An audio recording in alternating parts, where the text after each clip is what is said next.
అశ్వత్థ వృక్షం, రావి చెట్టు, అశ్వత్థ వృక్షం. మూలతే బ్రహ్మరూపాయ మధ్యతో విష్ణురూపిణి అగ్రధ శివరూపాయ వృక్షరాజాయతే నమః. అంటే మొదల్లో బ్రహ్మ, మధ్యలో విష్ణుమూర్తి, చివర శివుడు ఉంటారన్నమాట ఈ చెట్టులో. అలాగే శనివారం దీపం వెలిగిస్తే, ప్రతి శనివారం రావి చెట్టు కింద దీపం వెలిగిస్తే శని దోషాలు పోతాయి అన్నమాట.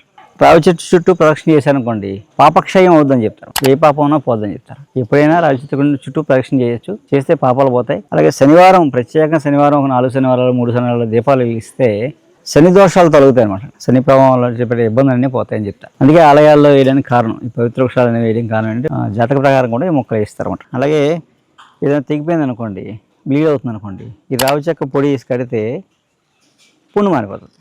ఆ బ్లీడింగ్ అయిపోద్ది, వెంటనే పుండు కూడా మానిపోద్ది అనమాట.